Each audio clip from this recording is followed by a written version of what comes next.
আপনারা দেখছেন একুশে টেলিভিশন।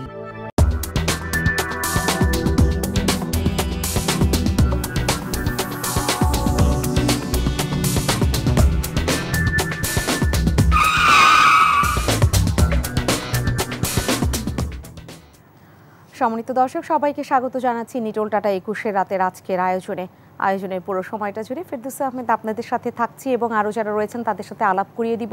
কিন্তু তার আগে যে বিষয়টা নিয়ে আজকে আমরা বসেছি সেটা সম্পর্কে একটু বলতে চাই।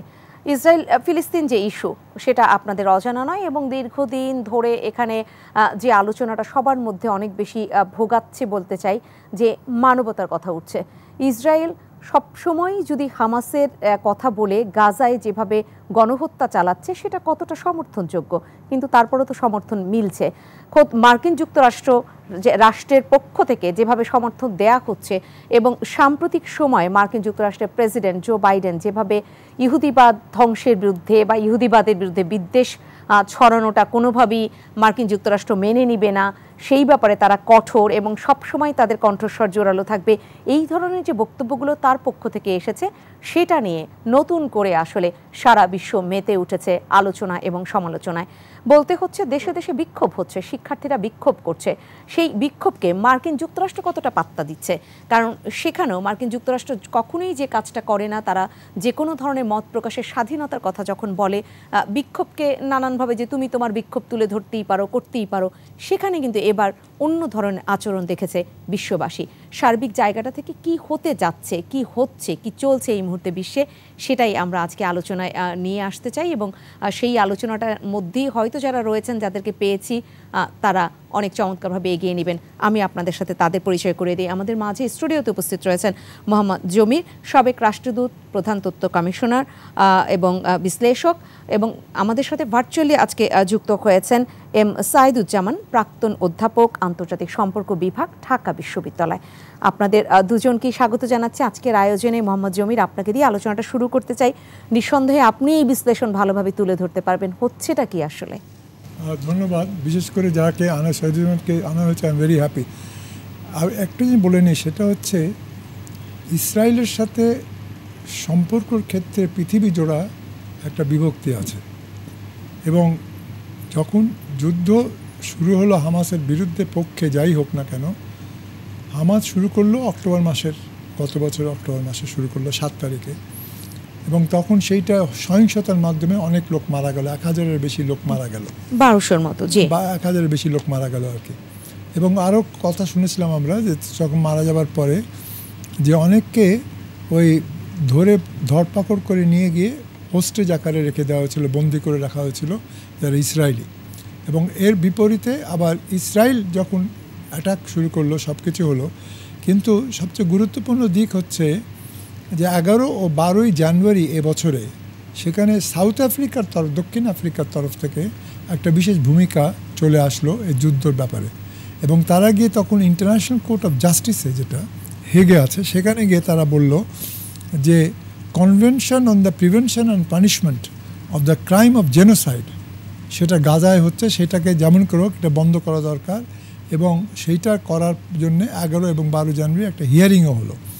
এবং সেই হিয়ারিংয়ে ইসরায়েলের তরফ থেকে ওদের জিলাদ নোয়াম, যিনি deputy attorney general for international law, ministry of justice and state of Israel, তিনি গেছিলেন এবং সেখানে সেই সব বিভিন্ন জিনিসের মধ্যে খুব গুরুত্বপূর্ণ কয়েকটি জিনিস আলোচনা, এবং সেইটা বলা দরকার, কারণ এর মাধ্যমে আমরা বুঝতে পারবো যে মতামত বিভক্তি থাকতে পারে। কেউ বলতে পারে যে না, গ্লাসটা অর্ধেক খালি আছে, কেউ বলবে গ্লাসটা অর্ধেক ভর্তি আছে, দৃষ্টিভঙ্গি আলাদা হতে পারে। কিন্তু একটা জিনিসে পরিষ্কার তখন থেকে শুরু হচ্ছে, আমি জানুয়ারি মাসে কথা থেকে বলছি, যখন সাউথ আফ্রিকা বলল যে স্টেট অফ ইসরায়েল যেমন করে হোক shall immediately suspend it's military operations, বললাম এটা বন্ধ করতে হবে। দ্বিতীয়টা বলল যে কনভেনশন, জেনোসাইডের কনভেনশন অনুপাতে তার বলতে হবে যে ওই লোকজনকে হয়তো খুন করলে চলবে না, তারা যদি কোনো ভুল করে থাকে তাদেরকে তোমরা শাস্তি দাও, কিন্তু আইনগতভাবে শাস্তি হবে। 3 নম্বর হলো যে ইসরায়েল যেন এমন কোনো ঘটনা না করে যে ইম্পোজিং, লিখছে coat unquote, imposing measures intended to prevent বার্থস within the group, যে জন্ম যে না হয়, মহিলাদের বিরুদ্ধে অ্যাটাক করতে পারবে না। তখন ইসরায়েলের তরফ থেকে বলা হলো যে আমরা যা করার আমরা করব। তখন ওরা বলল, আবার এসে বলল সেটা হচ্ছে গুরুত্বপূর্ণ, সেটা হলো যে আমরা বলছি যে কোনো রকমের কাউকে গাজার থেকে জবরদস্তি করে coat unquote expulsion and force displacement from there Holmes করা যাবে না। দ্বিতীয়ত হচ্ছে তাদের access to food and water করা যাবে না। তৃতীয়ত হচ্ছে তাদেরকে adequate fuel, shelter, clothes, hygiene and sanitation দিতে হবে, মেডিকেল সাপ্লাই দিতে হবে। এবং এই জিনিসগুলো নিয়ে এখন বর্তমানে সবচেয়ে বড় একটা দৃঢ়তা দেখা যাচ্ছে সার্বিকভাবে। কারণ এইটা একটা জিনিসও ইসরায়েল মানেনি। মানে আমার সাথে প্রথম আমি যে বলছিলাম কিছুক্ষণ আগে তোমাকে, সেটা হচ্ছে যে ইয়াসের আরাফাতের সাথে পরিচয় 1969 সাল থেকে। তো সেই সময় থেকে নিয়ে পরবর্তীকালে যখন হয়েছে, যত কিছু হয়েছে, পরে যখন ওআইসির আমি ওখানে ছিলাম, রাষ্ট্রদূত ছিলাম সৌদি আরবে 1991 সালে, তারপর ওআইসিতে হেড অফ পলিটিক্যাল ডিভিশন, সব কিছুর সঙ্গে একান্তরে বারবার হচ্ছে যেটা। এখন ইসরায়েল করলো কি, আমরা এগুলো একটাও মানি না, এগুলো আমরা মানি না, আমরা যা কিছু করার করব। এবং আপনাদের ভুললে চলবে না যে গাজার যুদ্ধ শুরু হয়েছে তাদের কারণে। কিন্তু গুরুত্বপূর্ণ জিনিস হচ্ছে কি, যে একটা বিভক্তি দেখা গেল দেশে, একটা দেশ বিশেষ করে কয়েকটা দেশ মিলে সবাই সম্মিলিতভাবে তারা সবসময় সবাইকে বিভিন্ন সময় বলে বেড়ায় মানবাধিকার গুরুত্বপূর্ণ, তোমরা মানবাধিকার মানছ না, তোমরা যা শিষ্টাচার অশিষ্টাচার ব্যবহার করতে, সব কিছু বলছে না সবাই। আমরা তো কানে বাম কান ডান কান দুই কান দিয়ে শুনছি সারা গত 6 মাস ধরে। কিন্তু আমার কথা হচ্ছে এই সময় মানবাধিকার সংরক্ষণ হচ্ছে না।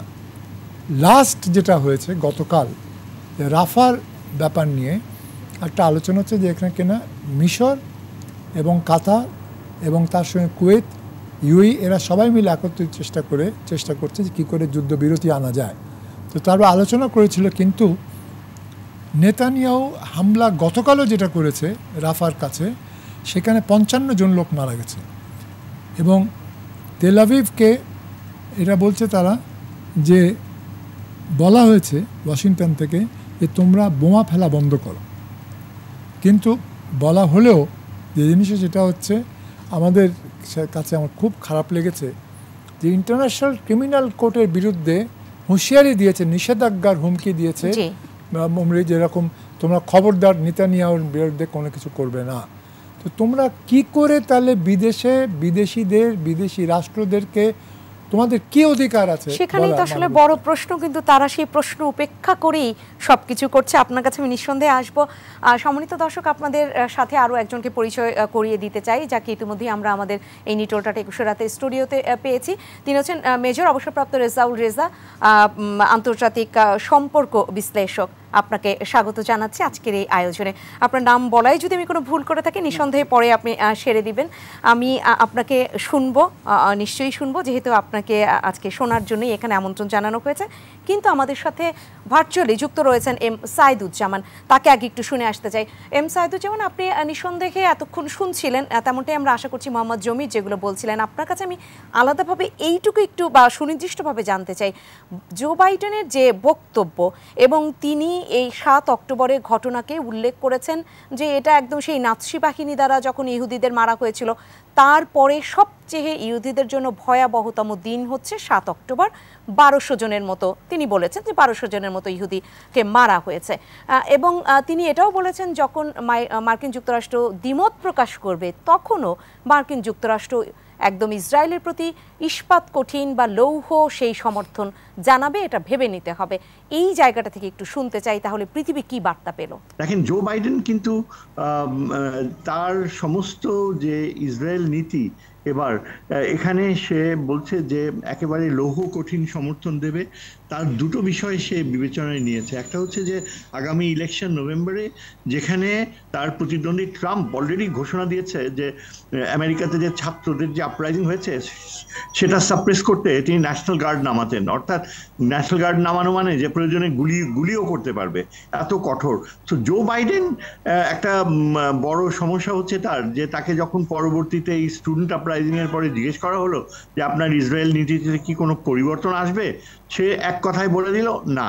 আচ্ছা, তারপরে আপনার দেখা যাচ্ছে যে একটা মস্ত বড় প্রভাব আমেরিকান ফরেন পলিসিতে ঠিক বাইডেনের যে ইচ্ছা বা নিয়ন্ত্রণ তার বাইরে হোয়াইট হাউস এবং স্টেট ডিপার্টমেন্টে একেবারে পুরোপুরি ইসরায়েলের পক্ষেই তারা এই সমর্থন দিয়ে যাবে। আচ্ছা, যখন অ্যাম্বাসেডর জামির যেটা বললেন যে রাফাতে এখন ইসরায়েল আক্রমণ করার প্রস্তুতি নিয়েছে, ইনফ্যাক্ট অনেকটা আক্রমণ শুরু করেছে, এই প্রেক্ষাপটে মার্কিন যুক্তরাষ্ট্র বলেছিল যে তারা ডিসকারেজ করে, কিন্তু সত্যি কি আমেরিকা রাফায় আক্রমণ করার বিষয়টা ডিসকারেজ করছে কিনা সেটার সিরিয়াসনেস কতটুকু বোঝা যায় যখন আমেরিকান স্টেট ডিপার্টমেন্ট বলল যে তারা এই যে রিসেন্টলি কংগ্রেসে পাশ হয়ে যাওয়া ইসরায়েলকে বিরাট একটা আর্মস সাপ্লাই দেয়া হচ্ছে যার অধীনে, সেখানে তারা বলছে একটা পজ দেবে।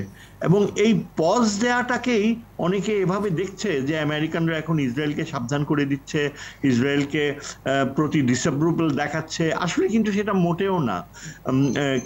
ডিপ্লোমেসি, কূটনীতির ভাষায় যখন পজ শব্দটা ইউজ করা হয় সেটা কিন্তু খুব মানে হালকা ও সফট একটা, মানে ইন্টারাপ্ট করা, যে আমি তোমাদেরকে অস্ত্র দিয়ে যাব, এখন আপাতত একটু ইন্টারাপ্ট করছি, এমন না যে সাসপেন্ড করে দিচ্ছে, যে একদম অস্ত্র বন্ধ করে দেবে।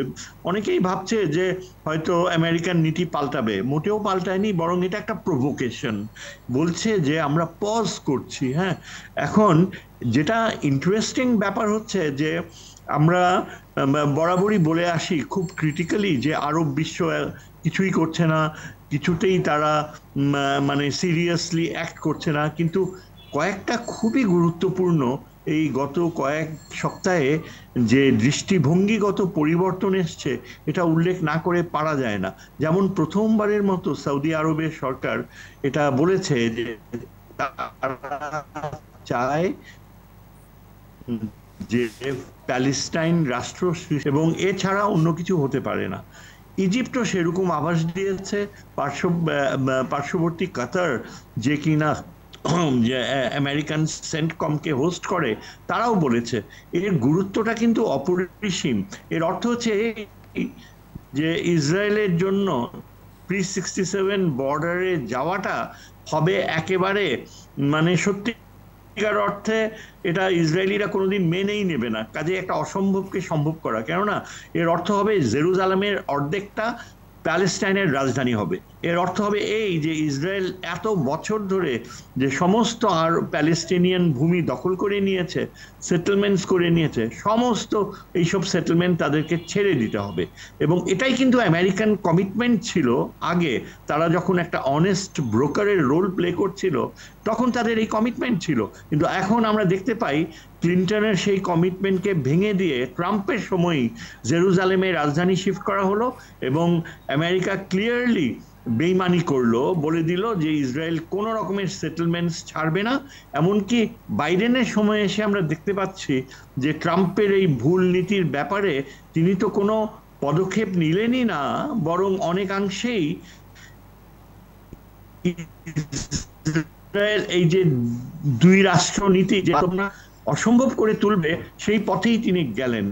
আর এটা এখন অনেক আমেরিকান মিডিয়ার অনেকে বলছে ফিলিস্তিন রাষ্ট্র করে। এম শাহিদুজ্জামান, সেক্ষেত্রে তাহলে এটা ট্রাম্পের ভুল নীতি বলা কতটা যায়, এই প্রসঙ্গটা নিয়ে আপনার কাছে আবারও ফিরবো। স্টুডিওতে আরও একজন অতিথি রয়েছেন, তাকে একটু শুনে নিতে চাই। মেজর অবসরপ্রাপ্ত রেজাউল রিজা, আপনার কাছে একটু জানতে চাই, আপনি এম শাহিদুজ্জামানকেও শুনছিলেন, এর আগে মোহাম্মদ জমিরকেও আপনি এসে কিছুটা শুনেছেন। সব কিছু মিলিয়ে এই যে দেরিতে চালান যাওয়া, অর্থাৎ অস্ত্রের একটি বড় চালান যেটা ওয়াশিংটন আটকে দিল, এখানেও কিন্তু অনেকেই প্রশ্ন তুলেছে যে কেন এই দেরিটা, এই দেরির পেছনে আসলে কি রহস্যটা আছে? পূর্বে যে দুজন বক্তা কথা বললেন, বিশেষ করে অ্যাম্বাসেডর জমির স্যার, আমাদের মানে আমি আসলে সত্যি কথা, উনি এবং শাহিদুজ্জামান স্যার আমার ডাইরেক্ট টিচার ছিলেন। সো এদের সামনে কথা বলার মতো আমি মনে করি না আমার এত যোগ্যতা আছে। বাট তারপরেও অ্যাকচুয়ালি আমি যে পয়েন্টে চিন্তা করছিলাম এক্স্যাক্টলি ওই পয়েন্টে ওই পয়েন্টে প্রফেসর শাহিদুজ্জামান স্যার যে কথাগুলো বলছেন আমি ফুলি তার সাথে অ্যাগ্রি করি। বাট এটার সাথে একটা বিষয়, আপনি যখন আমেরিকা বা ইসরায়েল যে প্রসঙ্গে কথা বলেন, বিশেষ করে মিডল ইস্ট ক্রাইসিস, এটা নিয়ে কথা বলতে গেলে এখানে আপনার ডাইরেক্টলি ইনডাইরেক্টলি দেখবেন যে এখানে ইউএসএ এবং রাশিয়ার কিছু অ্যাক্টিভিটিস ইনভলভ আছে। জি, আপনি খেয়াল করে দেখবেন যে যখন পুতিন একটা স্টেটমেন্ট দিল, সেই স্টেটমেন্টের পরে কিন্তু বাইডেনের স্টেটমেন্টে অনেক ধরনের পরিবর্তন, কখনো পজিটিভ, কখনো নেগেটিভ, কখনো ইসরায়েলের ফেভারে, কখনো ডিসফেভারে। বাট আসলে কি, তার ইসরায়েলের প্রতি তিনি যাই করছেন তার পেছনে কিন্তু আরও কিছু বিষয়গুলো থাকে। সেটা হচ্ছে এখানে রাশিয়ার রোল বা মিডল ইস্টের কান্ট্রিগুলোর রোল, যেমন সৌদি আরব তার অবস্থান থেকে কিন্তু অনেক বছর পরে হলেও কিছুটা হলেও সৌদি আরব কিন্তু একটু সরে আসছে। শুধু সৌদি আরব না, আপনি দেখেন রিসেন্টলি একটা ঘটনা ঘটলো যে ব্রিটেনের স্পষ্ট সৌদি আরব যে রোলটা প্লে করছে, স্পষ্ট না হোক, মানে আপনি একটা জিনিস ঘটেনি, কিছুই ঘটছে না, বাট আপনি কিছুটা সিমটমস দেখতে পাচ্ছেন, এটাও কিন্তু একটা আশার বিষয়। ব্রিটেনে আপনার কিছুদিন আগে আপনার ইসরায়েলের এক নাগরিক, তাকে কিন্তু সেখানে আপনার সন্ত্রাসী সন্দেহে জিজ্ঞাসাবাদ। নর্মালি কিন্তু এই ঘটনাগুলো পূর্বে ঘটেনি। ঠিক তেমনি আপনি আমেরিকা দেখেন, আমেরিকা যারা ধনী পরিবারের সন্তানেরা, যারা আমরা বলি যে শ্বেতাঙ্গ পরিবার, তো তারা হচ্ছে আমেরিকার মধ্যে সবচেয়ে রিচেস্ট ফ্যামিলিগুলো, এবং টপ মোস্ট ইউনিভার্সিটিগুলো, যে ইউনিভার্সিটিগুলো আপনার স্টাডি কন্টিনিউ করা খুবই এক্সপেন্সিভ, বিশেষ করে কলম্বিয়া ইউনিভার্সিটি, এরকম নাম করা বড় বড় ইউনিভার্সিটির স্টুডেন্টগুলো তারা কিন্তু রাস্তায় নেমে গিয়েছে। এবং এটা কিন্তু আমেরিকায় পূর্বে দেখা, এটা সারাসনটা ভালো বলতে পারবেন, 1967 বা 68-এর দিকে কিন্তু ফার্স্ট দেখা গিয়েছে। এরকম ঘটনা কিন্তু পূর্বে দেখা যায়নি। বহু বছর আগে কিন্তু এই ঘটনা ঘটেছিল যে আমেরিকায় আপনার এই ধনী পরিবারের সন্তান রাস্তায় নেমে আসা, এবং এটা কিন্তু অনেক বড় ইমপ্লিকেশনস আমি মনে করি। এবং এখানে আপনি দেখবেন যে অলরেডি কিন্তু আলোচনা হচ্ছে যে চায়না আমেরিকা নির্বাচনে ইন্টারফারেন্স, মানে এখানে বিষয়গুলো কি, যে বাইডেনকে কিন্তু মাথায় রাখতে হচ্ছে কতগুলো বিষয়। একটা হচ্ছে এখানে ইসরায়েলের বিষয়, মিডল ইস্টের কান্ট্রিগুলোর বিষয়, রাশিয়ার বিষয়, চায়নার বিষয়, কার কী রোল, কে কোন জায়গায় প্রক্সি ওয়ারে কী সাপোর্ট দিবে কি দিবে না। দেন পাশাপাশি আরেকটা বিষয় হচ্ছে যে তার নিজের কান্ট্রিতে সামনে তার ইলেকশন। সো তাকে এখন প্রতিটা স্টেপ সে কিন্তু খুব কি বলা যায়, ফার্মলি কোনো ডিসিশন নিতে পারবে না। এবং তারপর আরেকটা বিষয় হচ্ছে আমেরিকান যে ওদের হোম সিকিউরিটি পলিসি বা ওদের ইন্টারনাল যে ফরেন পলিসি, এটা কিন্তু অ্যাকচুয়ালি বাংলাদেশ বা ইভেন ইন্ডিয়ার মতো না। তারা তাদের রাষ্ট্রপ্রধান যেই থাকুক, তারা কিন্তু তাদের বেসিক ফরেন পলিসি থেকে সরতে পারে না। মেজর অবসরপ্রাপ্ত রেজাউল করিম, এখানে তাহলে আপনি যেহেতু ধনীর সন্তান এই কথাটা আনলেন, সেখান থেকে প্রশ্নটা একটু রাখতে চাই। জো বাইডেন এমন ইঙ্গিত বা তার বক্তব্যে কিন্তু এ ধরনের কথাও বলেছেন যে ধনীর সন্তানদের, এই শ্বেতাঙ্গ শিক্ষার্থীদের ইঙ্গিত করে বলেছেন যে তাদের মধ্যে ইহুদি বিদ্বেষের একটা হিংস্র ঢেউ তুলে দেয়া হচ্ছে। এই কথাটাও কিন্তু সে বলেছেন। এটা কি সত্যি তুলে দেয়া হচ্ছে নাকি তারাই ভেতর থেকে বিক্ষোভটা করছেন? কোথাও কোনো কিছু প্রভোগ বা ইনস্টিগেশন করবেন, করার ক্ষেত্রে কিন্তু ওইটার পিছনে একটা আপনার প্ল্যাটফর্ম থাকতে হবে। আপনি উইদাউট কোনো প্ল্যাটফর্ম হুট করে কাউকে আপনি ইনস্টিগেশন করতে পারবেন না। তো এখানে যে শহীদুজ্জামান স্যার যে কথাটা বলছিলেন, আমি একদম স্যার খুবই সুন্দরভাবে টু দ্য পয়েন্টে একটা কথা বলছেন যে এখানে আমেরিকা কি চাচ্ছে, এই যে পজ দিচ্ছে, এটা কিন্তু আসলে এই পজটা হচ্ছে এক ধরনের কাইন্ড অফ মানুষকে ধোঁকা দেওয়ার মতো, যে সে আসলে এটার দ্বারা একটা মানুষকে মিথ্যে সান্ত্বনা দেওয়া।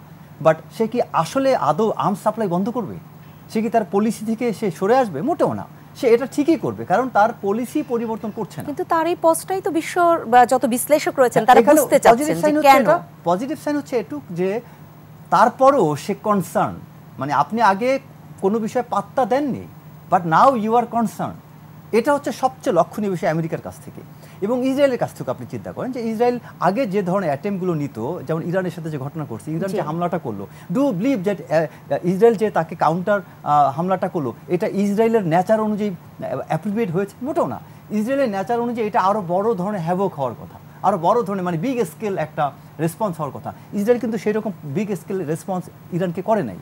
কারণটা কি? এর পিছনে কিন্তু আপনি আমেরিকার স্টেটমেন্ট দেখতে পাচ্ছেন, বিশ্বের মিডল ইস্টের অন্যান্য কান্ট্রি অসহযোগিতা, বিশেষ করে না সেই সময় কিন্তু একটা আলাপ ছিল যখন ইরানের সেই দেখা গেল যে অন্য জায়গায় অন্য দেশের দূতাবাস, কিন্তু সেটা ইরানের একটা সেখানে গিয়ে আঘাতটা করা হলো।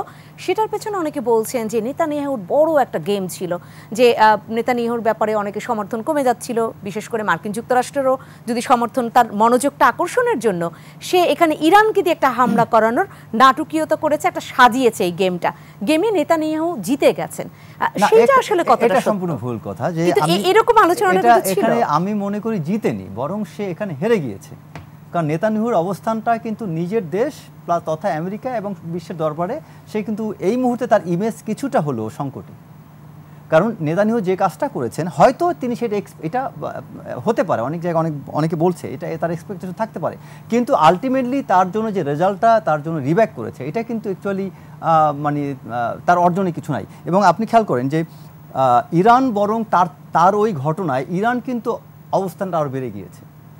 আপনি ইরান যে অ্যাকশনটা নিল, তার কাউন্টার হামলাটা করলো, এতে কিন্তু ইরানের অবস্থান আরো ভালো হয়েছে। ইরানের অবস্থান যদি বলেন সেটা বিশ্বের কাছে বলেন অবস্থানের কথা, কিন্তু এখানে সবাই বলছে, যারা রয়েছেন বিশ্লেষক, আমরা সাধারণ মানুষ, আমরা তার এত সুন্দরভাবে বিশ্লেষণটা করতে পারবো না, যে মার্কিন যুক্তরাষ্ট্র সেটা যদি বিশ্বকে দেখানোর জন্য সমর্থনটা একটু কমিয়ে থাকে নেতানিয়াহুর প্রতি, সেই সমর্থনটা বাড়ানোর জন্য নেতানিয়াহু এই কাজটা করেছে।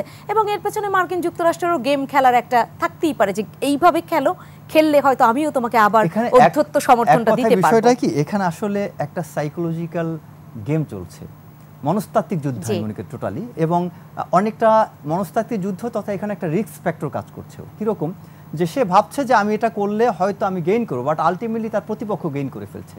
নেতানিয়াহু এক ধরনের ভূমিকা নিচ্ছে, গেইন করছে ইরান।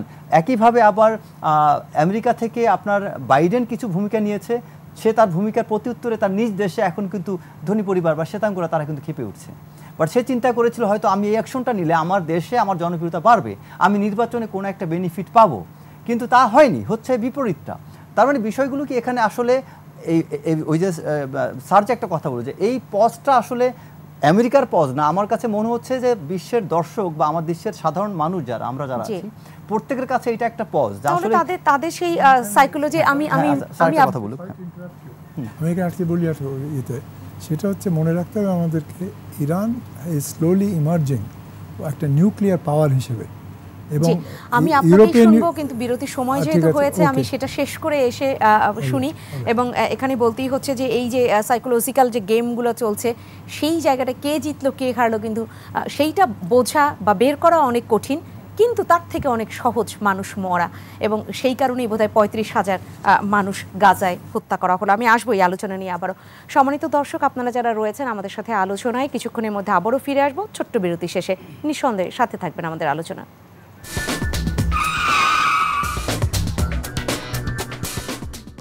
আবারও ফিরে এলাম নিটোল চ্যাট 21 রাতের আজকের আয়োজনে। আজ আমরা ইসরায়েল প্যালেস্টাইন ইস্যুতে যে কথাটা বলছি, সেখান থেকেও মার্কিন যুক্তরাষ্ট্র তারা কি ধরনের পদক্ষেপ নিচ্ছে, বা তারা যে পজের কথা হলো যে একটা অস্ত্র চালান যাবে, কিন্তু সেটা সাময়িকভাবে ওয়াশিংটন সেই চালানটা স্থগিত করলো।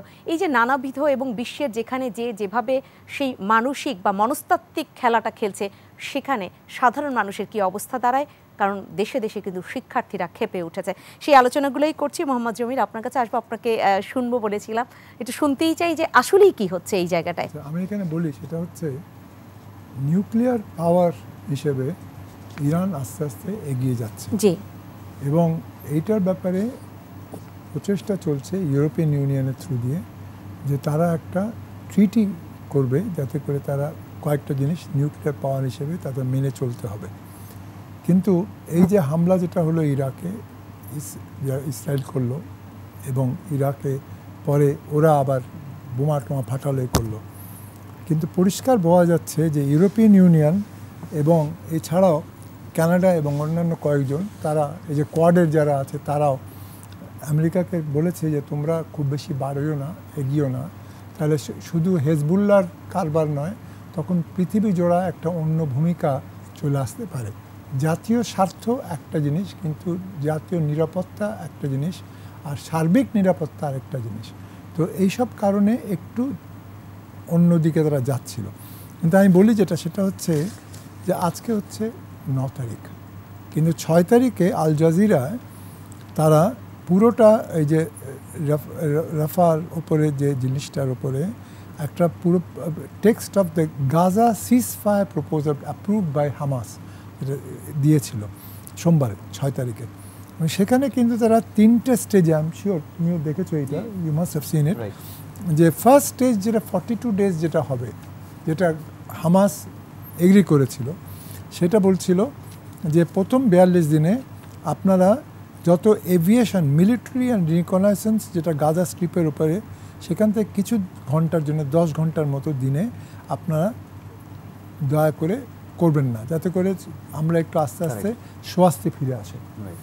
দ্বিতীয়টা হচ্ছে তারা বলেছিল যে আপনারা ডিসপ্লেসড পারসন যারা আছে, আনআর্মড যারা, তাদেরকে আপনারা পারমিশন দেবেন যে তাদের নিজেদের বাসভূমিতে গিয়ে তারা নিজেদের বাসায় ফেরত যেতে পারে, এবং সেখানে গিয়ে তারা কিছু কিছু আস্তে আস্তে তাদের সশরীরে পুনর্গঠন করতে পারে। তারপরে তারা বলছে যে আপনারা হিউম্যানিটেরিয়ান এইড, যেটা ফ্রিডম অফ মুভমেন্ট ছাড়াও হিউম্যানিটেরিয়ান এইডে রিলিফ মেটেরিয়াল অ্যান্ড ফিউয়েলের মধ্যে আর রিলিফ মধ্যে 600টা ট্রাক আপনারা পারমিশন দেন, 50টা ফুয়েল ট্রাক সহ, এবং 300 ট্রাক উত্তর থেকে, যাতে তারা ঢুকতে পারে গাজায় এবং সেখানে তারা আমাদের সাহায্য করতে পারে। এবং তারা বলেছিল প্রথম ফেজে হামাস 33টা ইসরায়েলি যে ক্যাপটিভ যেটা রয়েছে তাদেরকে তারা ছেড়ে দেবে, এবং একইভাবে তারা আশা করছে যে ইসরায়েল একইভাবে তাদেরও যে 30 জন বাচ্চা কাচ্চা মহিলারা যারা আটকে রেখেছে তাদেরকেও, প্যালেস্টাইন তাদেরকেও ছেড়ে দেবে হামাসের যারা ছিল। তারপরে বলছে Israel shall release the agreed আপন নাম্বার অফ প্যালেস্টিনিয়ান প্রিজনার্স, কিন্তু তারা বলছে যে ইসরায়েল যত মহিলা এবং বাচ্চাদেরকে অ্যারেস্ট করে রেখেছে গাজা স্ট্রিপ থেকে অক্টোবর 7, 2023-তে, সেইটা প্রথম 42 দিনের মধ্যে 16 দিনের মধ্যে তাদেরকেও ছেড়ে দিতে হবে। এরকম করে অনেক কিছু বলে রাফা ক্রসিংয়ের কথা বলেছে। তারপরে সেকেন্ড স্টেজ যেটা হবে নেক্সট 42 ডেজ, সেখানে সাস্টেনেবলভাবে আস্তে আস্তে কাম ফিরে আসবে, সেসেশন হবে, এবং তখন এই যে আলোচনাগুলো হলো, কিন্তু তখন সেখানে গ্যারান্টার্স অফ দ্য এগ্রিমেন্ট তারা বলছে Al Jazeera, Qatar, Egypt, United States, United Nations. কিন্তু তোমরা দেখেছো সেটা হচ্ছে যে আল জাজিরাকে সম্পূর্ণভাবে বন্ধ করে দেওয়া হয়েছে, এখন ইসরায়েল এখন দিচ্ছে না এইসবের কারণে। কিন্তু আমার কথা হচ্ছে যে এই প্রেক্ষিতটা যেটা, এইটার পরে বাইডেন একটা জিনিস বুঝতে পারছে, যেটা আলোচনা হচ্ছিল ডোনাল্ড ট্রাম্পের ভিজাভি ডোনাল্ড ট্রাম্প, এবং আব্রাহাম অ্যাকর্ড যেটা হয়েছিল সেটাও আছে একটা ইত্যাদি, শহীদুজ্জামান যেটা বলল, সার্বিকভাবে বাংলাদেশ থেকে আমরা সারাক্ষণ আমরা গাজা বিরুদ্ধে যে ইসরায়েল ভূমিকা পালন করছে 1 নম্বর, সেটার বিরুদ্ধে আমরা বলেছি যা বলার, আমরা ফ্ল্যাগ হাফ মাস্ট রেখেছি। আচ্ছা, দ্বিতীয়ত হচ্ছে আমরা বিশ্বাস করি একটা প্যালেস্টাইনিয়ান স্টেট হওয়া দরকার, এবং তৃতীয়ত হচ্ছে আমরা বিশ্বাস করি গাজাতে যে ঘটনা ঘটছে এগুলোর সঙ্গে বন্ধ করতে হবে। এবং আমাদের পররাষ্ট্রমন্ত্রী গেছিলো কিছুদিন আগে ওআইসির যে সামিট হলো, যেখানে আলোচনা হয়েছে, আমি ছিলাম, যেহেতু আমি ওআইসিতে নিজে ইন্ডিপেন্ডেন্ট হিউম্যান রাইটস কমিশনের সদস্য ছিলাম আমি, তো সেটা করা হয়েছে। এবং গতকাল মাননীয় প্রধানমন্ত্রী বলেছেন, যখন এই হজ ফ্লাইট শুরু হবে তার আগে উনি বলেছেন যে আমরা মনে করি যে আমাদের ভুললে হবে না যে মধ্যপ্রাচ্যে যে গণ্ডগোলটা হচ্ছে, আমরা তো ফিলিস্তিনকে সাপোর্ট করি, কিন্তু এটা বন্ধ না হলে it will have a terrible impact, socio-economic impact on our, না সেটা তো হবেই আসলে, কারণ ওই প্রভাবটা তো ওখানে আটকে থাকবে না একটা ভূমিতে। ফিলিস্তিনি অনেক ছেলে মেয়ে কিন্তু আমাদের এখানে পড়ালেখা করছে, তারা ফেরত দিতে পারছে না, তাদের অনেক রকমের ব্যতিক্রম জমিয়েছে। তো আমি মনে করি যে এই পুরো জিনিসটাকে আমাদের সার্বিকভাবে যদি জাতিসংঘের সঙ্গে মিলে, ইউরোপিয়ান ইউনিয়ন আস্তে আস্তে সরে গেছিলো, কিন্তু এবার ওরা আস্তে আস্তে ফেরত আসছে, এবং তখন গাল দেওয়া হচ্ছে না না না এই তো সব পুটিনের কারবার, পুটিন এগুলো করাচ্ছে। পুটিনের সঙ্গে কারবার বলার আগে সব কিছু আগে মনে রাখতে হবে যে তোমরাও এর সঙ্গে জড়িত। এবং যদি বাইডেন মনে করে থাকে যেহেতু নির্বাচন হয়েছে আমাকে একটু সাবধান হতে হবে, তাই যদি হয়তো কী করে কোন আক্কেলে তোমাদের হাউস অফ কংগ্রেস থেকে সেখান থেকে ওই একটা হুমকি দিয়ে নিষেধাজ্ঞা, সেক্ষেত্রে আপনি যে জাতিসংঘের কথা বললেন, এরকম একটি বিশ্ব সংস্থার কাছে বিশ্ববাসী তো অনেক বেশি প্রত্যাশা করে বসে থাকে, কিন্তু এখন তো এই বিশ্ব সংস্থা জাতিসংঘকে সব থেকে ইনঅ্যাক্টিভ একটি সংস্থা হিসাবে বলাই হয়, সেখানে মানুষ আসলে প্রত্যাশাও রাখে না। আমি একটু ঘুরে আসি, আবার শুনবো আপনাকে নিঃসন্দেহে সময় পেলে। শহীদুজ্জামান, আপনার কাছে একটু শুনতে চাই, আপনাকে আমি ট্রাম্পের যে ভুল নীতি আপনি এটা বলছিলেন, সেখান থেকে জো বাইডেন আসলে কতটা সরলো, নাকি তাদের ওই পররাষ্ট্রনীতি বা তাদের যে বিশ্বনীতি অর্থাৎ বিশ্বকে কর্তৃত্ব করা সেই জায়গাটা তারা আসলে একইভাবে রয়েছেন? হ্যাঁ, বলা যায় যে একইভাবে রয়েছেন, তবে এইবার ভিয়েতনাম যুদ্ধের পরে বোধহয় সবচেয়ে বড় গণবিস্ফোরণ ঘটার সম্ভাবনা রয়েছে আমেরিকাতে। দীর্ঘ সময়ে আমেরিকার ছাত্র সমাজ রিয়েলি কখনো খুব একটা ভিয়েতনামের যুদ্ধের পর বড় রকমের ইস্যুতে ইনভলভড হয়নি, কিন্তু এইবার যেভাবে আগুনের মতো ছড়িয়ে গিয়েছে এবং যেভাবে এখন ইউরোপেও ছড়াচ্ছে, তাতে মনে হচ্ছে যে মার্কিন যুক্তরাষ্ট্রে একটা মৌলিক পরিবর্তন আসছে। আমার মনে পড়ে আমি যখন 78-এ ইউনিভার্সিটি অফ পেনসিলভেনিয়ায় ছাত্র ছিলাম, তখন আমার বাড়িওয়ালা একজন 86 বছর বয়সী জার্মান হোরেস রিক্টার, সে আমাকে বাসায় প্রত্যেক সন্ধ্যায় আমি বাসায় আসলেই হাত তুলতো। 86 বছর বয়স এবং নৌবাহিনীর একজন অফিসার ছিলেন প্রথম মহাযুদ্ধে। তিনি বলতেন হাত তুলে হাইল হিটলার। হ্যাঁ, আমি তো খুব মজা পাইতাম তার এই ধরনের ভঙ্গিতে। তারপর যেই কথাগুলো উনি বলতেন এখনো আমার কানে বাজে। বলে, never trust a Jew, Jews are the destructive bacteria of civilization. অর্থ হচ্ছে যে ইহুদিরা হচ্ছে সভ্যতা ধ্বংসের জীবাণু। এই ধরনের কথা একজন 80 বছর বয়স্ক জার্মান আমেরিকান, যিনি নেভিতে কৃতিত্বের সাথে চাকরি করেছেন, তার মুখে যখন শুনি, তারপর আমরা দেখতে পাই এখন আমেরিকাতে একটা মৌলিক পরিবর্তন আসছে। সারা ইউরোপে ইসরায়েলকে দেখা হচ্ছে সত্যিকার অর্থেই যে একটা অপ্রেসিভ, অত্যাচারী জাতি। অথচ 10 বছর 15 বছর আগেও কিন্তু পুরো আমেরিকার ইউরোপে দেখা যে হতো যে ইসরায়েল একটা জাগ্রত গণতন্ত্র, তাদের মানবাধিকার আছে, তারা আরব বিশ্বে একমাত্র সভ্য জাতি। এই ইসরায়েলের যে ইমেজ, এটা একেবারেই ধ্বংস হয়ে গিয়েছে এবং এর জন্য দায়ী নেতানিয়াহু। এবং এই নেতানিয়াহু কিন্তু খুব ভালো করে জানে যে তার প্রধানমন্ত্রিত্ব শেষ হয়ে গেলে তাকে বিচার করা হবে ট্যাক্স না দেওয়ার কারণে এবং নিশ্চিতভাবে সে জেলে যাবে। এবং এই জেলে যাওয়ার প্রক্রিয়াকে অ্যাভয়েড করার জন্য সে এমনভাবে অ্যাগ্রেসিভ পলিসি করেছে যা কিনা সত্যিকার অর্থে ইহুদিরাই একেবারে মনে করে যে অবাস্তব।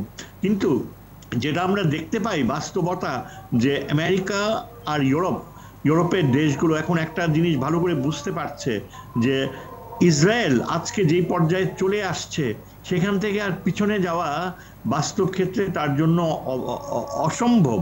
অর্থাৎ 2 স্টেট সলিউশনকে সে কবর দিয়ে দিয়েছে এবং সে যদি যা চায়, এই যে রাফা ক্রসিং দিয়ে সে চাচ্ছিল যে সিনাই পেনিনসুলাতে এই 2 মিলিয়ন প্যালেস্টিনিয়ানসদেরকে ঠেলে দিতে, এবং ইজিপ্ট সিনাইয়ে কোনোভাবেই এই ফিলিস্তিনিদের ঢুকতে দিবে না।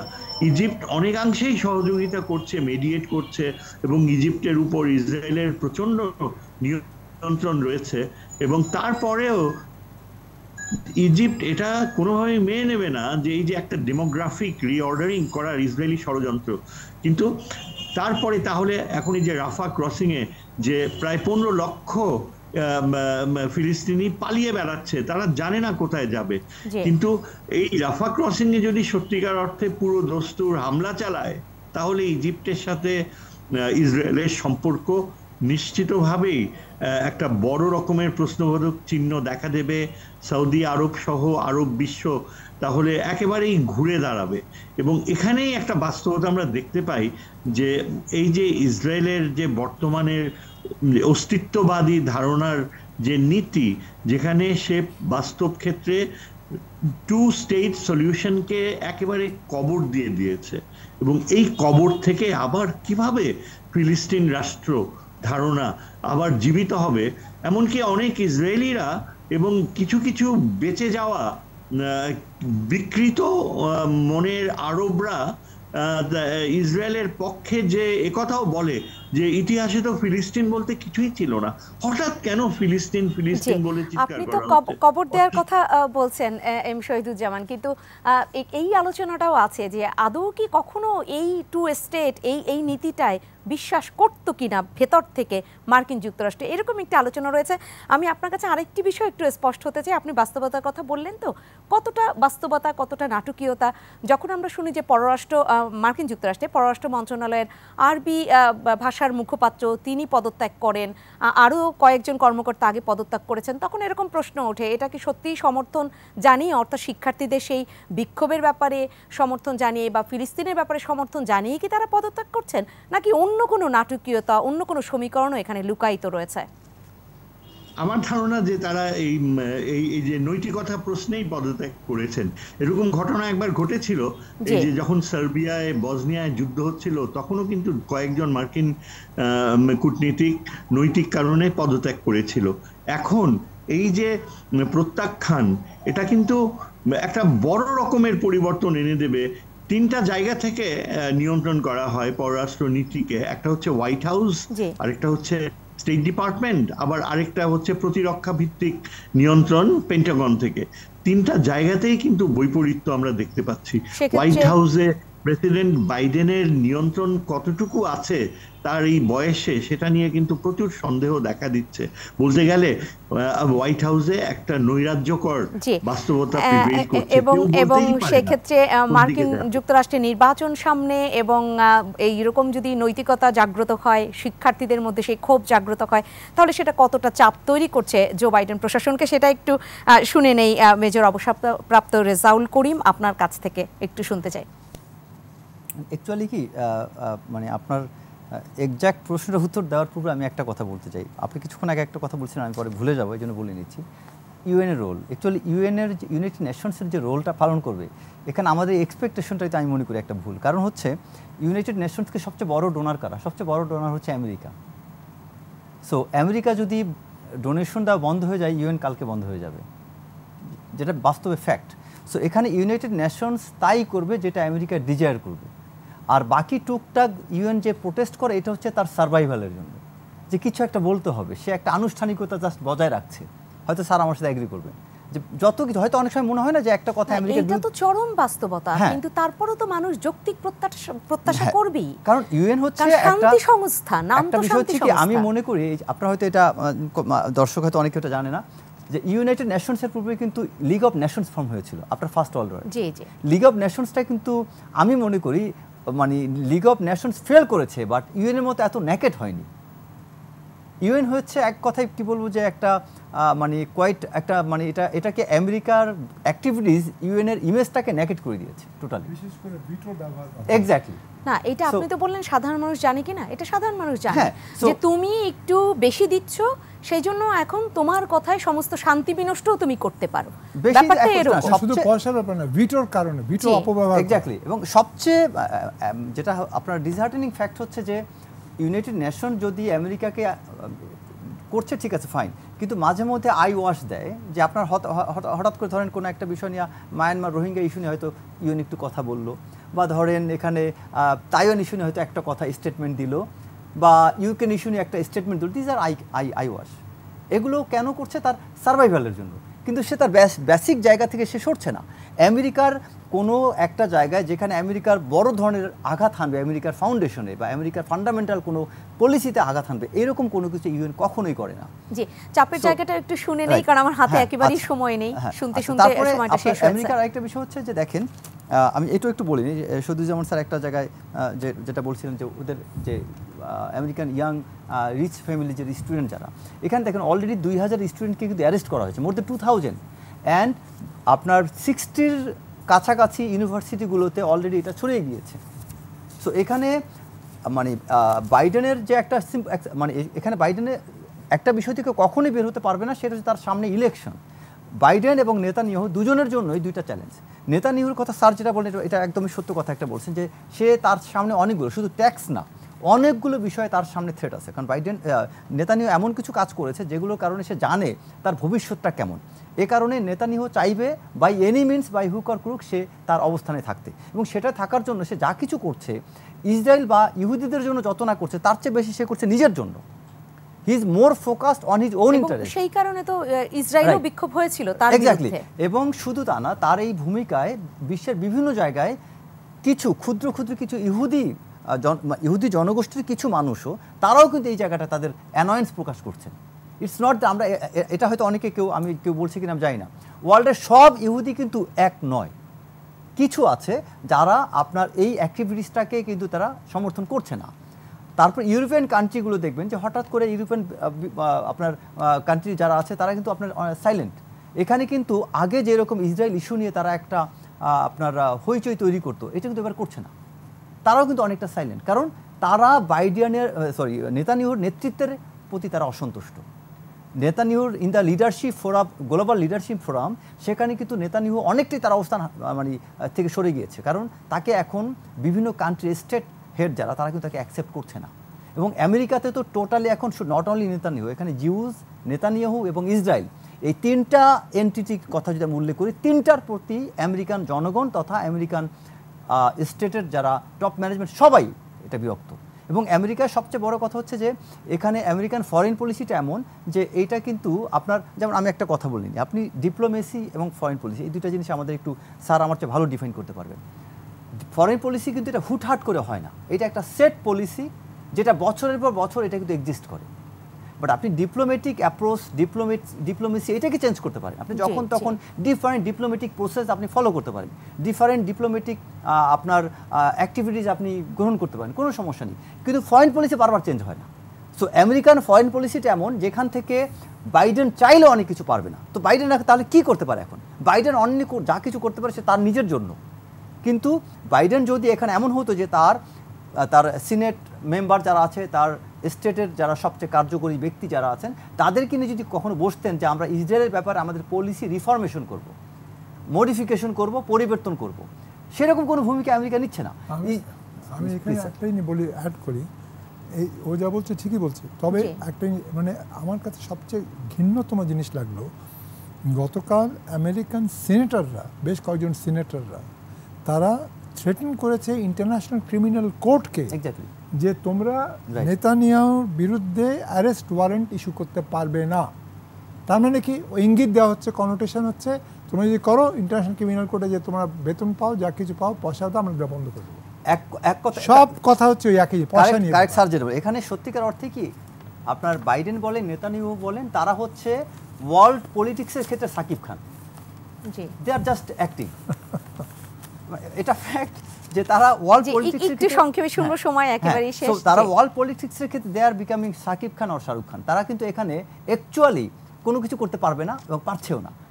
সিনেটর স্যার যেটা কথাটা বললেন, এখানে সিনেটররা কিন্তু দেখবেন তারা তাদের ওই জায়গাটায় তারা যে নেতানিয়াহু যে কথাটা বললেন, এটা কিন্তু একটা একদম কি বলে clear reflection of their foreign policy, যে তারা কোনোভাবেই তাদের সেই জায়গা থেকে চলবে না, মানে সরবে না।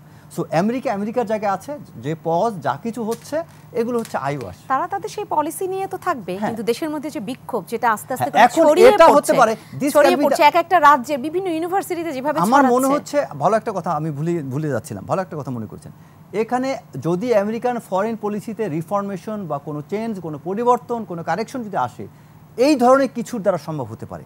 কারণ এটা জেনেতন ব্যাপার না, আপনার এটা মানে এই যে এখন হোয়াইট শ্বেতাঙ্গ পরিবারের যারা রিচ ফ্যামিলির সন্তান যারা, এবং টপমোস্ট ইউনিভার্সিটিগুলো, আপনার কলম্বিয়া ইউনিভার্সিটি, পেনসিলভানিয়া ইউনিভার্সিটি, এরকম টপমোস্ট ইউনিভার্সিটিগুলোর ক্যাম্পাস অলরেডি উত্তপ্ত হয়ে গিয়েছে। এবং তাদের এই প্রভাবটা, এই রিচ ফ্যামিলির বাবারা কি ওই জায়গায় আমেরিকান বিজনেসম্যান, সবচেয়ে ধনী ব্যবসায়ী, তারাও কিন্তু এটা তার প্রভাবিত। সো এখানে দেখবেন এই জিনিসটা ছড়াচ্ছে, ইটস স্প্রেডিং। শেষ করতে হবে, আমি অ্যাড করে দিই, আমাদের ভুললে চলবে না 1969 সালে what happened in the Harvard University demonstrations, right, এবং হার্ভার্ড ইউনিভার্সিটি 1969 যেটা হয়েছিল সেইটাই কলম্বিয়া এবং অন্য জায়গায় হচ্ছে এখন, কি সিরাকিউজে হয়েছে, এবং তাছাড়া ফ্রান্সেও হয়েছে কিছুদিন আগে, তাছাড়া নেদারল্যান্ডসেও হয়েছে, ডেনমার্কে হয়েছে, সব ক্যালিফোর্নিয়াতেও ছড়িয়েছে, এখন কানাডাও হচ্ছে। আমার কথা হচ্ছে যে সার্বিকভাবে আমেরিকা বুঝছে তাদের আন্তর্জাতিক ক্ষেত্রে একটা বিশিষ্ট ভূমিকা তাদের যেটা আছে, তারা আস্তে আস্তে সেখান থেকে তারা অনেককে বলছে অনেক কিছু করতে, তারা শুনছে না। এবং এটা আরেকটা জিনিস বলা যাচ্ছে যে সুনাককে যে বলেছিল ইন ব্রিটেন, যুক্তরাজ্যে, সেখানে থেকে যেরকমভাবে ফলো করার জন্য সে তো উঠে পড়ে বলেছিল ঠিক আছে ইসরায়েল যা করছে আমরা সাহায্য করবো ইত্যাদি ইত্যাদি।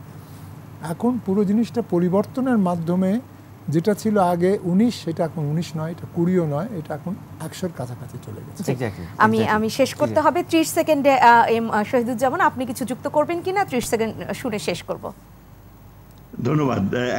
একটা কথা না বলে পারছি না, ইরানের যেমন নিউক্লিয়ারাইজেশন, আণবিক অস্ত্রায়ন এখন অত্যন্ত গুরুত্বপূর্ণ মধ্যপ্রাচ্যে ইসরায়েলের বিরুদ্ধে নিবারক হিসাবে শান্তি বজায় রাখতে, বাধ্যতামূলক শান্তি, এটা হচ্ছে একটা কথা। আরেকটা হচ্ছে যে টার্কির কথা বলা হয়নি, যে টার্কি এরদোগান একটা খুব গুরুত্বপূর্ণ অবস্থান নিয়েছে, সে কিন্তু পিছন থেকে সবচেয়ে বেশি ইন্সপায়ার করছে মধ্যপ্রাচ্যে, যাতে ফিলিস্তিন রাষ্ট্রের ধারণায় কোনো রকমের ছাড় দেয়া না হয়। এবং এরদোগান যেভাবে নেটোকে ডিফাই করেছে, আমেরিকাকে স্পষ্ট বৃদ্ধাঙ্গুলি দেখিয়েছে, এর ফলে সে একটা বড় ইন্সপিরেশন, যাতে আলটিমেটলি সৌদি আরেবিয়া, ইজিপ্ট কাতার, জর্ডান এরা সবাই মিলে যেন প্রি 1967 বর্ডারে ইসরায়েল ফিরে যেতে বাধ্য হয় সেই পথে থাকে। আমার ধারণা ফিরবে না, এবং হয়তো মধ্যপ্রাচ্যে যুদ্ধ শেষ পর্যন্ত অনিবার্য হয়ে দাঁড়াবে। ইসরায়েল এখন চিন্তা করতে হবে সে কি ধ্বংস মেনে নেবে নাকি ফিলিস্তিনি রাষ্ট্র মেনে নেবে। এবং সেই পথে যেতে হলে যারা শান্তিকামী ইহুদি আমেরিকাতে ও ইসরায়েলে, যারা অনেক চাপ দিচ্ছে কিন্তু কিছুই করতে পারছে না, তাদের সামনে আসাটা খুব গুরুত্বপূর্ণ। এবং সেই পথে আমেরিকান কংগ্রেস আনফর্চুনেটলি সবচেয়ে বড় বাধা। এতখানি পাগলামি আমেরিকান কংগ্রেসকে আমি কখনো করতে দেখিনি গত 30-40 বছরে। তারা একেবারে দুই পক্ষ, রিপাবলিকানস আর ডেমোক্রেটসরা আদা জল খেয়ে নেমেছে ইসরায়েলকে পূর্ণ সমর্থন দিতে। এবং এই যে ICJ, ইন্টারন্যাশনাল ক্রিমিনাল কোর্টে এটা বলছে, এটা তো অ্যাবসলিউটলি ইলিগাল। আমেরিকান কংগ্রেস কিভাবে এরকম কথা বলতে পারে একটা ইন্টারন্যাশনাল ক্রিমিনাল কোর্টকে যে নেতানিয়াহুর বিরুদ্ধে ওয়ারেন্ট দেওয়া যাবে না? এটা তো একেবারে naked interference with morality and ethics in international politics. কিন্তু সেই অযৌক্তিক কাজগুলোই আসলে তারা করে যাচ্ছে। কেন করছে? নানান যে সমীকরণ, সেখানে কে কতটা সেই গেম খেলে জিতে যাবে সে বিষয়টাও আসলে বিশ্ববাসীকেও মেলাতে হবে। যারা বিশ্লেষক রয়েছেন তারা হয়তো এটা ভালো অনুধাবন করবেন, কিন্তু সাধারণ মানুষ তো শান্তি প্রত্যাশী, তারা শুধু শান্তিটাই প্রত্যাশা করে। আমি অসংখ্য ধন্যবাদ জানাচ্ছি এম শহীদুজ্জামান আপনাকে, কারণ আপনি আমাদের সাথে যুক্ত হয়ে অনেক তথ্য দিলেন। সেই সাথে ধন্যবাদ জানাচ্ছি মোহাম্মদ জমির আপনাকে, ধন্যবাদ জানাচ্ছি মেজর অবসরপ্রাপ্ত রেজাউল করিম আপনাকে। সম্মানিত দর্শক, আপনাদেরকেও অসংখ্য ধন্যবাদ আজকের এই আলোচনায় আমাদের সাথে ছিলেন। বিশেষ করে যারা পুরোটা সময় ধরে ছিলেন তারা হয়তো পুরোটা শুনে কিছুটা অনুধাবন করতে পারছেন যে কি হতে চলেছে এই বিশ্বে ইসরায়েল ফিলিস্তিন ইস্যুতে। এবং সেখানে মার্কিন যুক্তরাষ্ট্র তো তার মতো করে ভাবছে, ইরান ভাবছে, নানান যে দেশগুলো রয়েছে যাদেরকে সবসময় আমরা আলোচনায় নিয়ে আসি, কারণ আসতে হয়, তাদেরকে নিয়ে না আসলে এই হিসেব নিকেশটুকু করে বিশ্লেষকরাও বের করতে পারবেন না তাদেরকে বাদ রেখে। কিন্তু তখনই বলছিলাম যে শান্তি প্রত্যাশী সাধারণ মানুষ বিশ্বের যে কোনায় বসে থাকুক না কেন, তারা শুধু বিশ্বে শান্তি চায়। বিশ্ব শান্তি সংস্থার কাছে হয়তো এক ধরনের মনে মনে প্রতিনিয়তই আবেদন করতে থাকে যে তুমি তো বিশ্ব শান্তি সংস্থা, তুমি কিছু একটা করো, কিন্তু সেও বোধহয় সেই ডোনেশনের জায়গাটাই আটকে থাকে, সেখান থেকে বের হতে পারে না। তারপরও ভালো কিছু হোক, বিশ্বে শান্তি প্রতিষ্ঠা হোক, সেই প্রত্যাশায় শেষ করছি আজকের আয়োজন। সবাই ভালো থাকবেন, শুভরাত্রি।